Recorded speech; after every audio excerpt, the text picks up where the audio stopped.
espirituais. Senhor, nós estamos aqui te invocando. Amém. Senhor Jesus, Amém. nos responda, Senhor. Sim. E nos anuncie as coisas grandes, Sim. as coisas que ainda estão escondidas, que Sim. não sabemos.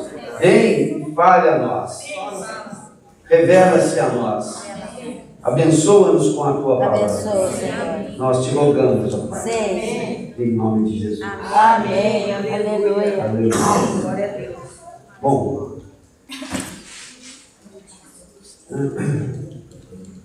irmãos, o tema que nós queremos tratar hoje à noite é esse: Jesus tomou sobre si as nossas enfermidades.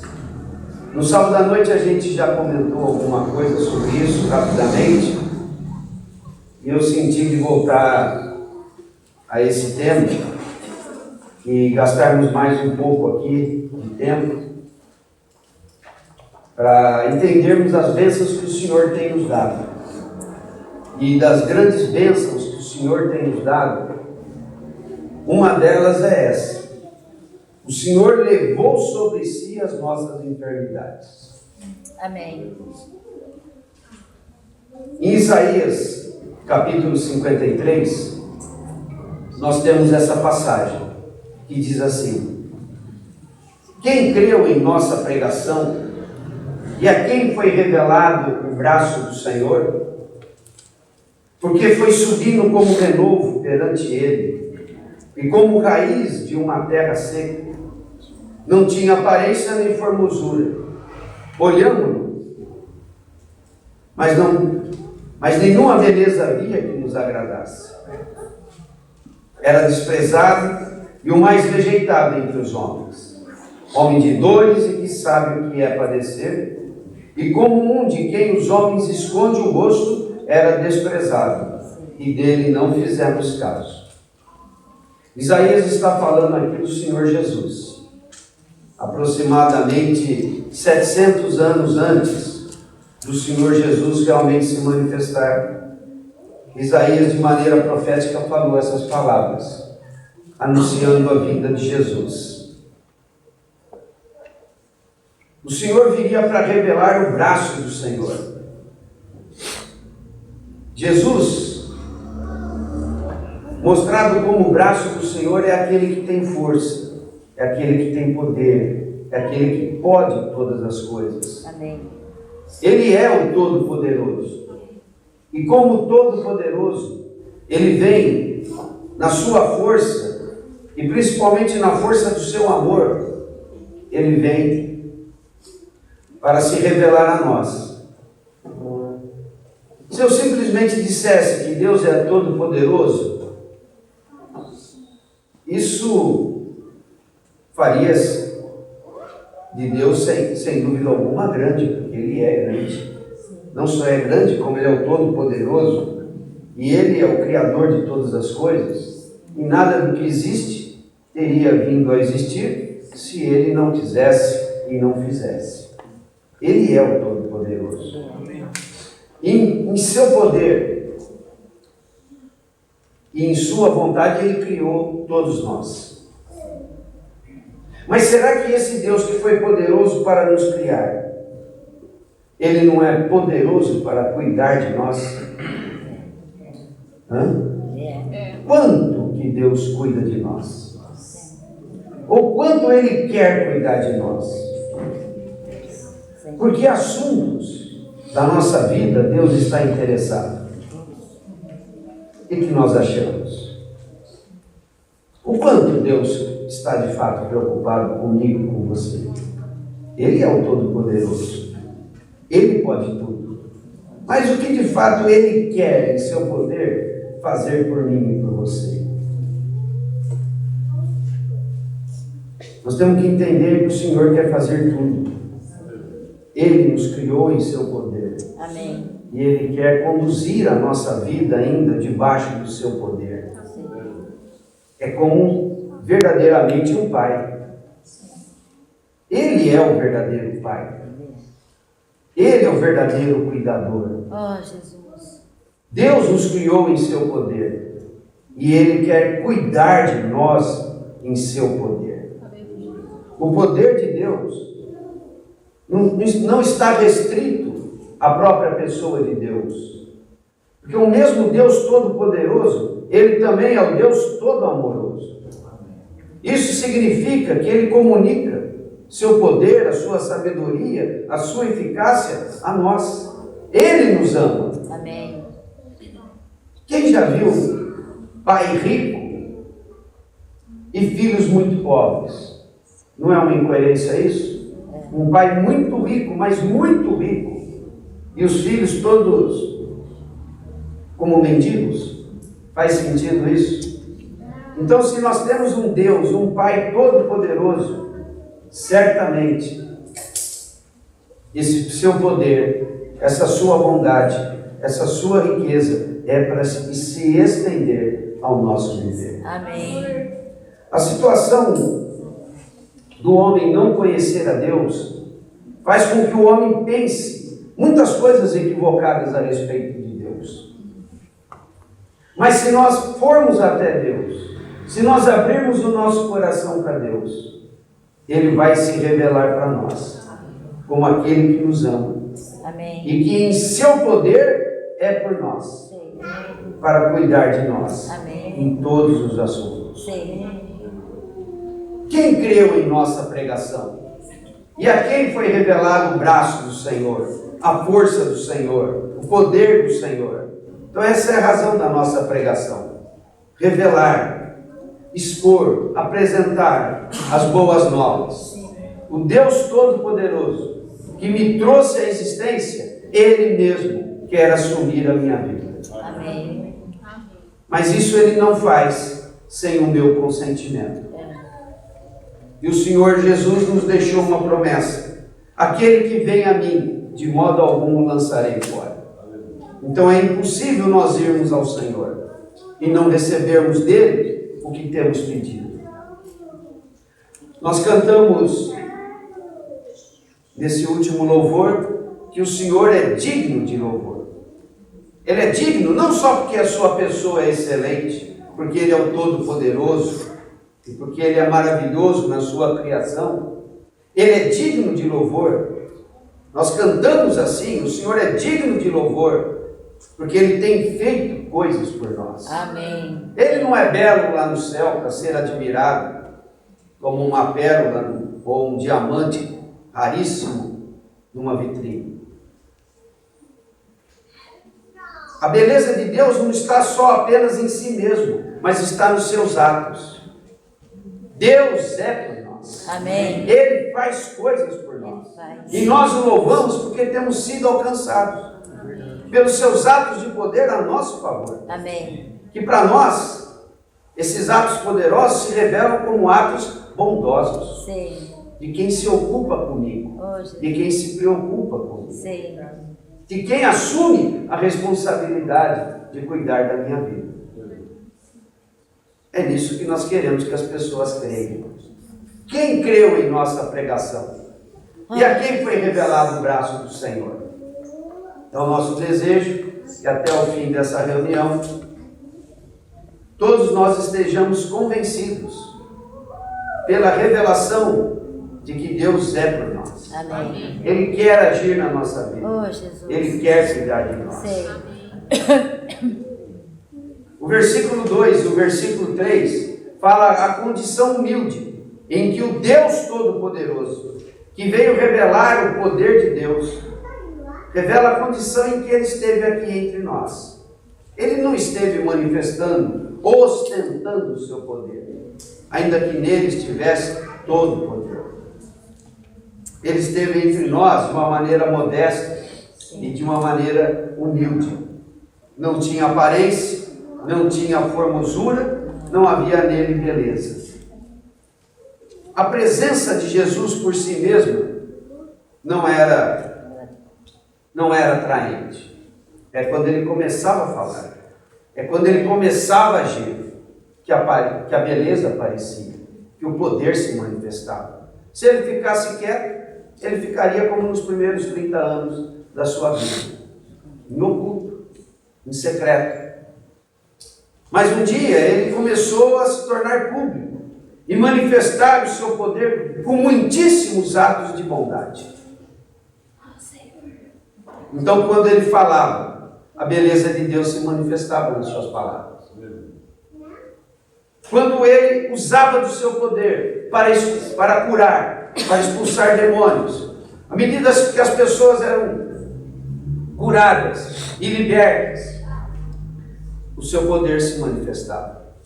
Mas a sua forma, a sua presença em si, a sua aparência, não tinha nada de atraente. Mas as suas palavras e o seu agir é que manifestavam o amor, a beleza e o poder de Deus. Sim. Isso não foi apenas há 2000 anos atrás. Isso tem sido comunicado de geração a geração pela pregação do Evangelho. Amém. E quem recebe o Evangelho não recebe só uma mensagem do amor de Deus. Quem recebe o Evangelho e abre o seu coração, recebe o próprio Espírito de Deus. De maneira que Deus mesmo, por meio do seu Espírito, vem para aquele que se abre. Amém. Para receber o Evangelho. Amém. E nesse Espírito de Deus, nós temos ali o Pai, o Filho, se manifestando por meio do seu Espírito. Amém. Então, todos os atos de poder e de bondade de Deus vêm para a vida daquele que recebe a Jesus. O versículo 4 e 5 diz assim: certamente, Ele tomou sobre si as nossas enfermidades, e as nossas dores levou sobre si. E nós o reputávamos por aflito, ferido de Deus e oprimido. Mas Ele foi traspassado pelas nossas transgressões, moído pelas nossas iniquidades. O castigo que nos traz a paz estava sobre Ele, e pelas suas pisaduras fomos sarados, fomos curados. Certamente, Ele tomou sobre si as nossas enfermidades e as nossas dores levou sobre si. Na segunda metade do versículo 5 diz: o castigo que nos traz a paz estava sobre Ele, e pelas suas pisaduras ou pelos seus ferimentos nós fomos curados. Quando diz que o castigo que nos traz a paz estava sobre Ele, essas palavras estão nos dizendo que por meio do que Jesus fez por nós temos paz. O que é paz? O que é paz? Temos que entender paz em dois sentidos. Primeiramente, paz é ausência de conflito. E num segundo sentido, paz é uma sensação de tranquilidade interior. Todos nós queremos paz.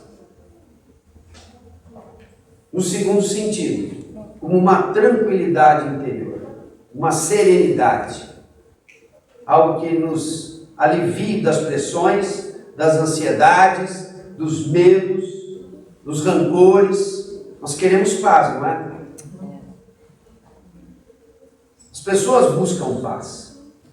Paz interior, como se diz. Tranquilidade, serenidade.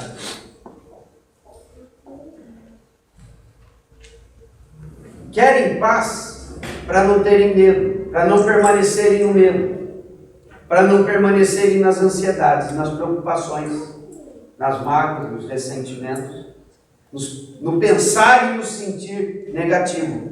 Todo mundo está procurando paz, para se sentir aliviado interiormente. Mas nós precisamos entender que para que tenhamos essa paz como tranquilidade interior, nós precisamos entender paz naquele primeiro sentido. Paz é a ausência de conflitos. Nós precisamos resolver os nossos conflitos. Se um casal, por exemplo, eles têm conflitos, como é que eles vão ter paz interior? Não é verdade? Se eu não tenho paz, por exemplo, com o meu vizinho, se eu tenho um conflito com ele, como é que eu vou ter paz interior? Se entre pais e filhos existem conflitos, Como é que pais e filhos vão ter paz interior? Não é isso? Professor e aluno, patrão e empregado, encarregado e subordinado. Se há conflitos nesses relacionamentos, como é que nós vamos falar em paz interior? Mas acima de tudo, nós temos de resolver um conflito, que é o nosso conflito com Deus. Talvez eu pense assim, mas eu não tenho problema com Deus. Não, nós temos problema com Deus. Deus, da parte dele, não mede esforços para se apaziguar conosco. Nós temos que buscar uma paz com Deus. Porque nós temos, na Bíblia, e todos nós conhecemos, a história do sacrifício de Jesus.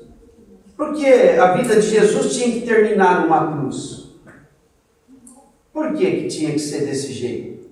Porque Jesus tinha que morrer por nós. Porque Jesus tinha que se sacrificar por nós. A razão disso é para fazer a paz. Os nossos pecados criam um abismo entre nós e Deus. Deus, da sua parte, toma a iniciativa para nos perdoar e até mesmo nos purificar. Qual que é a iniciativa de Deus? Ele nos dá o seu Filho. Ele é o mediador. Ele é aquele que vem para nos atrair com o amor do Pai. Amém. E o que nós temos que fazer para aceitar esse tratado de paz que Deus nos propõe? Eu tenho de receber Jesus. Eu tenho de querer Jesus. E entender que o sacrifício dele foi a meu favor. Mas por que Jesus precisou morrer? Foi para derramar o seu sangue.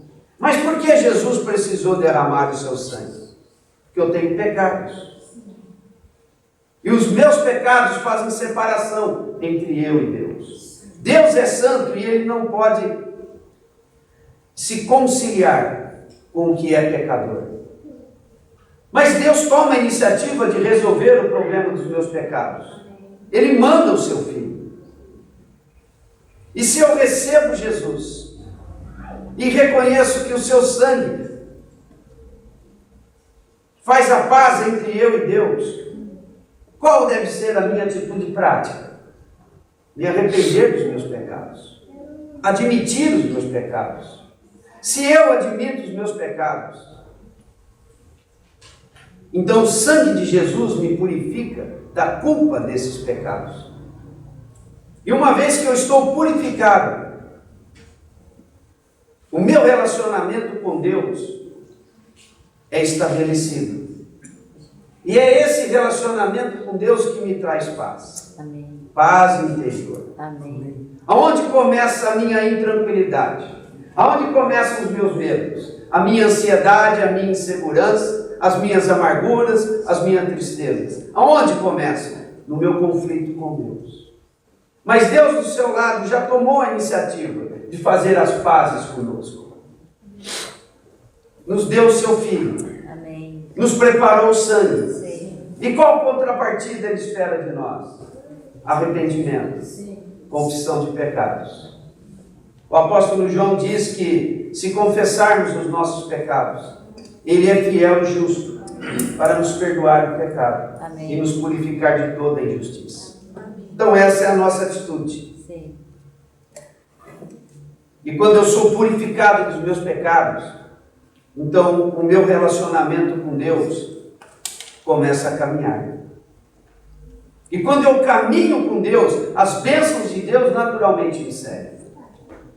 Quando eu caminho com Deus, as bênçãos de Deus naturalmente me seguem. Amém.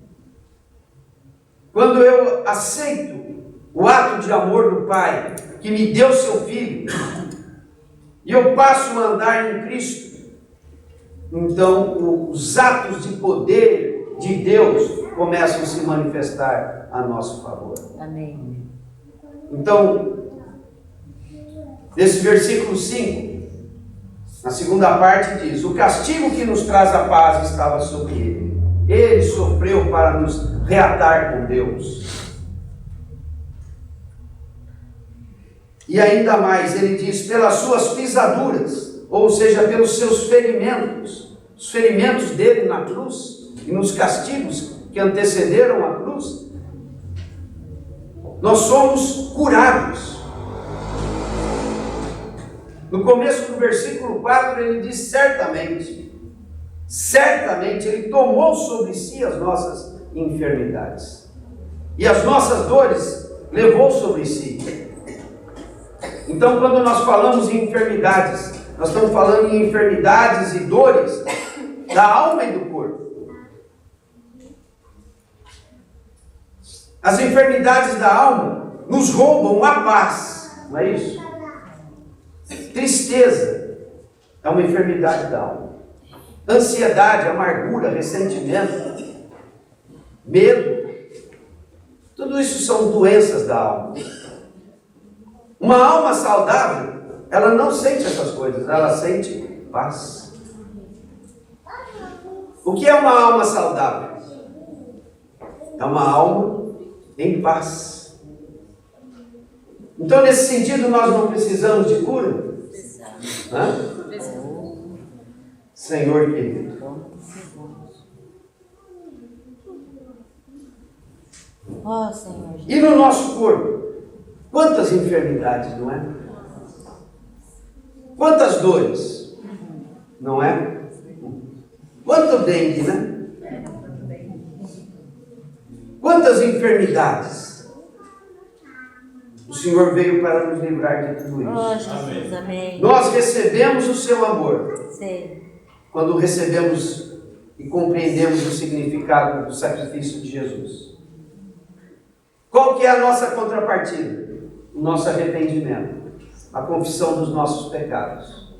Então, quando nós entendemos o amor de Deus e abrimos o nosso coração para confessar pecados e reconhecer que precisamos dessa purificação, nós somos reatados com Deus. Amém. E ao ato amoroso de Deus, nós começamos a experimentar os atos poderosos de Deus, curando, aliviando, nos protegendo, cuidando de todos os nossos assuntos. Amém. Então eu gostaria de ler algumas passagens do Novo Testamento que falam de como Jesus cumpriu essa promessa, ou essa profecia. Em Mateus, capítulo 4, Mateus capítulo 4, versículos 23, 24 e 25, diz assim: percorria Jesus toda a Galileia, ensinando nas sinagogas, pregando o evangelho do reino e curando toda sorte de doenças e enfermidades entre o povo. E a sua fama correu por toda a Síria. Trouxeram-lhe então todos os doentes, acometidos de várias enfermidades e tormentos, endemoniados, lunáticos e paralíticos. E ele os curou.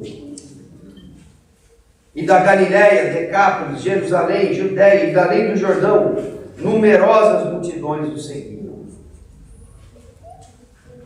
Isso é o que o Senhor estava fazendo por todo o tempo.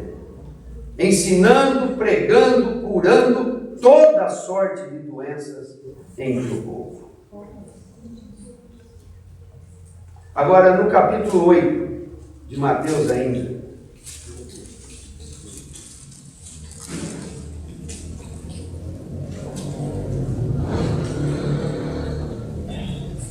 Josiane, você congela essa imagem aqui, esse slide? No capítulo 8 de Mateus,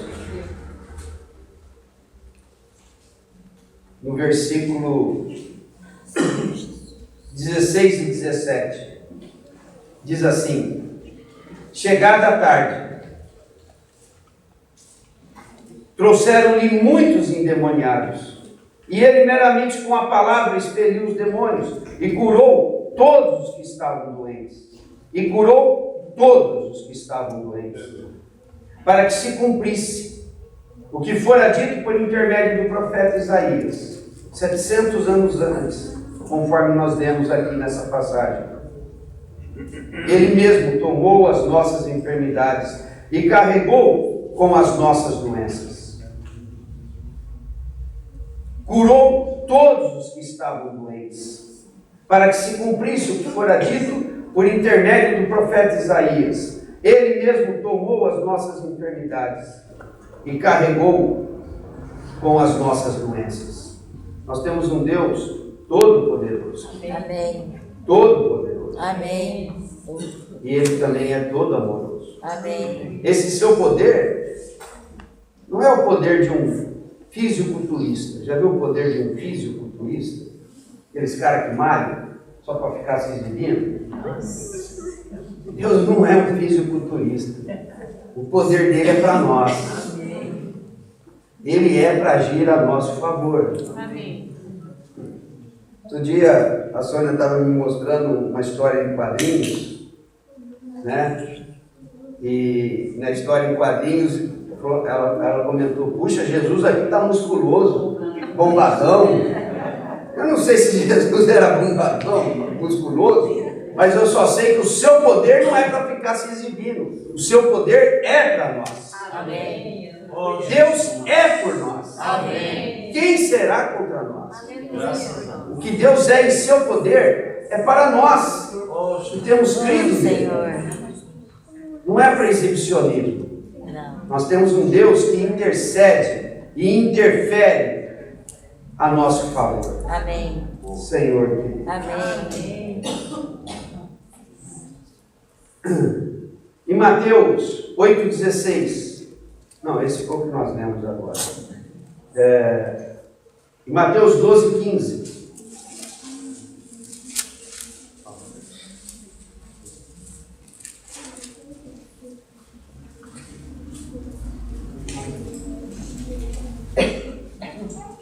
Depois de uma cura, depois de mais uma cura, diz assim: mas Jesus, sabendo disto, afastou-se dali. Muitos o seguiram, e a todos ele curou, advertindo-lhes, porém, que não expusessem a publicidade, para se cumprir o que foi dito por intermédio do profeta Isaías. Aqui fala de uma outra profecia. Advertindo-lhes que não expusessem a publicidade. Várias vezes Jesus curou e diz: olha, não conta para ninguém. Mas não adiantava nada Jesus pedir isso. Os caras saíam falando imediatamente, o primeiro que encontrava. Também não podemos censurá-los, né? Senhor querido. Para encerrar, irmãos, eu gostaria de abrir em Tiago. O poder do Senhor para curar, Ele opera por meio da nossa fé. Se nós apresentarmos a Ele as nossas necessidades, todas as nossas necessidades, de qualquer natureza, mas aqui nós estamos falando mais especificamente a questão da cura, o problema das enfermidades. E quando eu falo das enfermidades, eu não estou falando só de enfermidades do corpo. Estou falando também de enfermidades da alma. O que a gente tem podido ouvir dos psiquiatras hoje é que nós vivemos numa sociedade doente. Emocionalmente doente. Eu ouvia um dando entrevista dias atrás que dizia: o que antes era exceção, alguém ter algum distúrbio depressivo, era exceção. Hoje virou regra. Não é verdade? Faz quanto tempo que nós começamos a ouvir falar em síndrome do pânico? Não faz tempo. Não faz tempo. Eu me lembro, na década de 80, eu comecei a trabalhar na indústria farmacêutica. O trabalho era fazer propaganda de medicamentos para médicos. Até que no meio da década de 90 surgiu esse negócio de síndrome do pânico. E a quantidade de psicóticos, maníacos, depressivos foi aumentando tanto que eles até mudaram o nome dessa doença para não estigmatizar as pessoas. PMD, psicose maníaco depressivo. Então mudaram o nome para distúrbio bipolar do humor. Hoje todo mundo sabe o que é isso. E a turma até brinca: "Ô, você está meio bipolar hoje, rapaz. Chegou bem, já está azedo." Todo mundo sabe o que é bipolar. E esse já é um nome usado para não marginalizar o antigo PMD, o psicótico maníaco depressivo, que é o bipolar atual. Mas hoje todo mundo até brinca com isso. Síndrome do pânico, distúrbio bipolar, depressivo. É uma farra. Naquela época, na década de 80, os medicamentos mais vendidos eram os analgésicos e anti-inflamatórios, e continua sendo ainda. Mas quando se falava em ansiolíticos, antidepressivos, isso vinha lá em 5º, 6º lugar. Hoje está em 2º lugar. Os psicóticos, né? Os remédios para problemas psicóticos, antidepressivos e ansiolíticos ocupam o 2º lugar. Porque nós vivemos numa sociedade adoecida da alma. Por quê? Falta paz. Falta paz. O Senhor é a nossa paz. Amém. Em Deus nós somos curados dos nossos tormentos. Amém. E o Senhor cura o nosso corpo. O Senhor cura as nossas enfermidades. Da alma e do corpo. Do corpo e da alma. Amém. Senhor querido. Amém. Jesus curou naquele tempo e não cura mais hoje? Hã? Cura. Cura a alma e cura o corpo. Se nós cremos no Senhor, se nós tivermos fé no Senhor e aprendermos no Senhor a exercitar a nossa fé, o Espírito do Senhor se move para promover os seus atos poderosos. Entre eles, o de nos curar. Porque Ele já levou sobre si as nossas enfermidades. Por quê? Porque Ele carregou sobre si as nossas iniquidades. Quando nós reatamos com Deus, e quando nós voltamos o nosso coração para Deus, andamos no caminho do Senhor, toda sorte de bênção nos segue. E uma delas é a cura. Amém. Cura do corpo e a cura da alma. Amém. As pessoas têm desejado muito essas duas coisas. E às vezes não têm desejado andar no caminho do Senhor. Então é frequente nós ouvirmos que as pessoas foram num culto e lá recebeu uma bênção e depois dá testemunho de que chegou com um problema aqui, outro ali, e de fato Deus opera essas coisas. Mas o Senhor não quer fazer só uma cura aqui e uma cura ali. O Senhor quer nos fazer saudáveis. Amém. E se nós aprendermos a andar no caminho do Senhor, nós seremos saudáveis. Amém. Se nós deixarmos para procurar o Senhor só quando as doenças se manifestarem ou as angústias se tornarem muito severas, eu não sei qual vai ser a nossa realidade com relação à cura do Senhor. Mas se nós nos expormos em andar no seu caminho, Ele nos fará saudáveis. Amém. E nós estaremos experimentando a cura tão logo os problemas apareçam. Os irmãos creem nisso? Amém. Em Tiago, capítulo 5.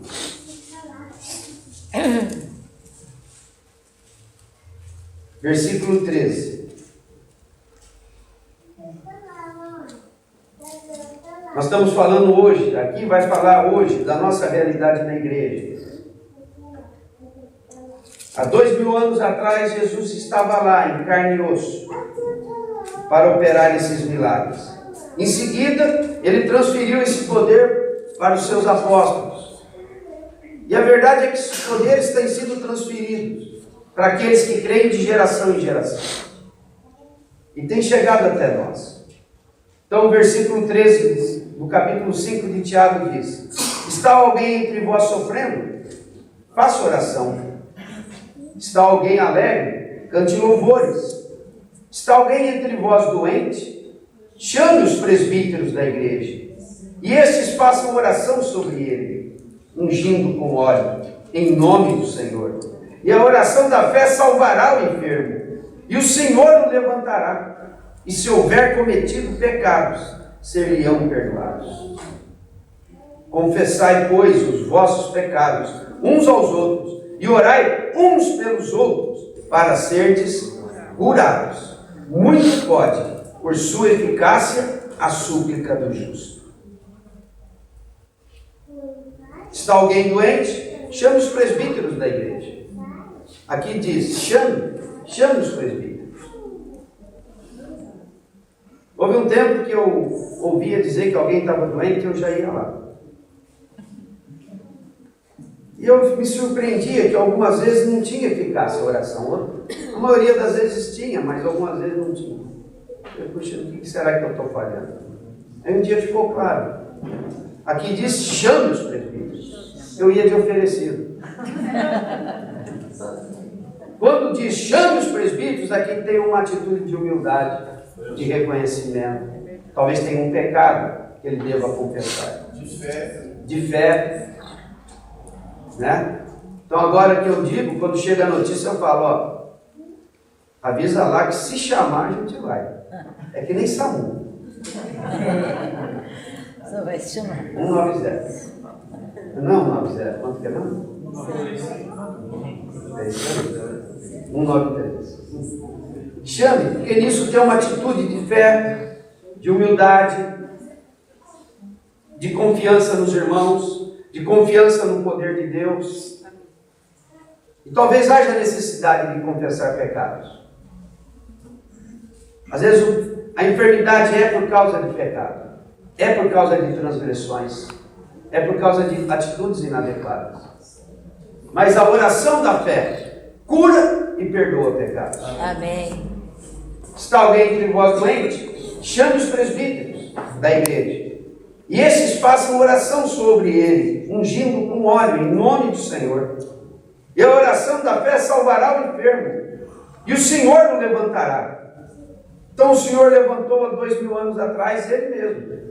Mas agora ele já morreu, ressuscitou, está dentro daqueles que o servem.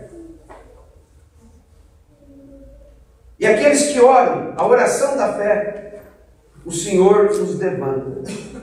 E se houver cometido pecados, seriam perdoados.